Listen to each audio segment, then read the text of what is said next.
Blackboard নিয়ে কিন্তু প্রচুর প্রশ্ন হতে পারে। আমরা একে একে দেখব ব্ল্যাকবোর্ড ব্যবহার এবং তার সম্ভাব্য প্রশ্ন ও উত্তর। প্রথম প্রশ্ন, ব্ল্যাকবোর্ড কি?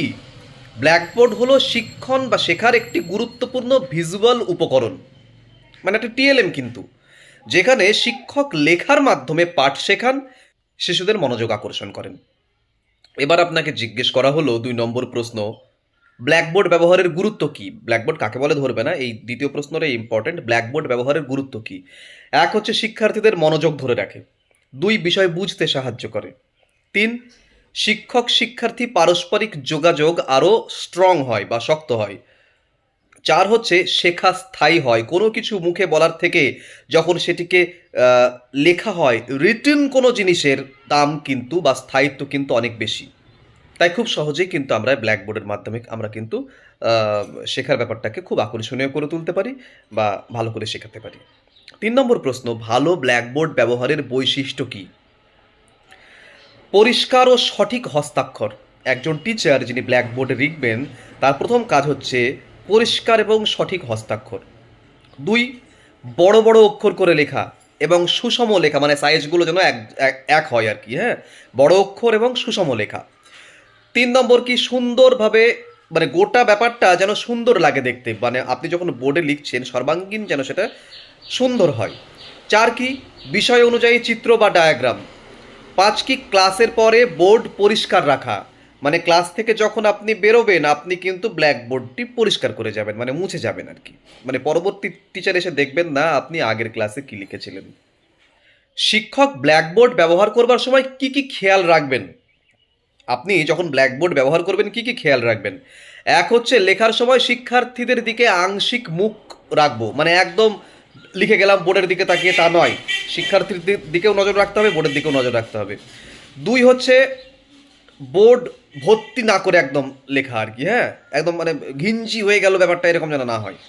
3 হচ্ছে মূল পয়েন্টগুলোকে যদি সম্ভব হয় আলাদা রঙে বা আন্ডারলাইন করে দেখানো।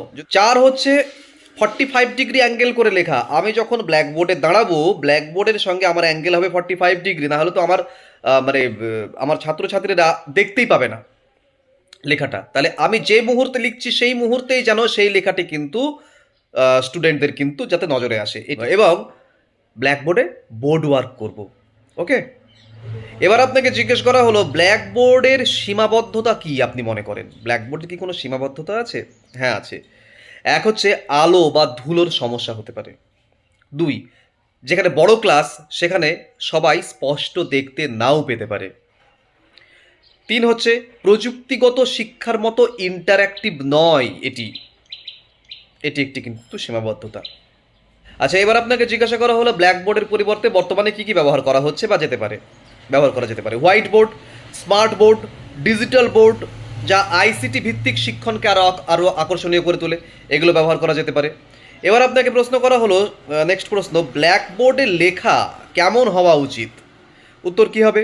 স্পষ্ট, পাঠযোগ্য, লাইন সোজা হবে, যতটা সম্ভব কার্সিভ নয় এমন লেটারে লিখতে হবে। তার কারণ হচ্ছে বাচ্চারা বুঝতে পারবে না বেশি কার্সিভ লেটার, হ্যাঁ, সাধারণ হস্তাক্ষরে নন কার্সিভ লেখা আর কি, বুঝতে পেরেছেন? বিভিন্ন অংশে বিভিন্ন তথ্য, যেন শিরোনাম, উদাহরণ, প্রশ্ন ইত্যাদি দিতে হবে। নেক্সট প্রশ্ন, ব্ল্যাকবোর্ড ও টিএলএম এর মধ্যে সম্পর্ক কি? দেখুন, ব্ল্যাকবোর্ড নিজে তো একটি টিএলএম, কারণ এটি শেখাকে দৃশ্যমান করে তোলে, সহজ করে তোলে।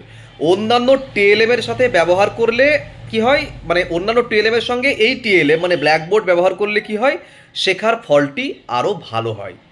ঠিক আছে, ব্ল্যাকবোর্ড নিজেই একটি টিএলএম।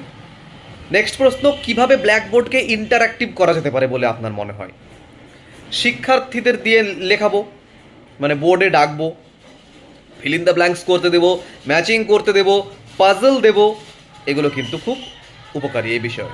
কোনো চিত্র আমরা অর্ধেক এঁকে বাকিটা শিশুদের দিয়ে সম্পন্ন করাতে পারি।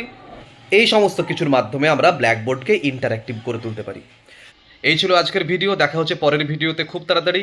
এই উপরের নম্বরটিতে আপনারা যোগাযোগ করতে পারেন হোয়াটসঅ্যাপে, ইন্টারভিউ সংক্রান্ত যে কোনো পরামর্শের জন্য বা যে কোনো প্রশ্ন উত্তর তৈরি করে দেওয়ার জন্য আমার সঙ্গে যোগাযোগ করতে পারেন। দেখা হচ্ছে।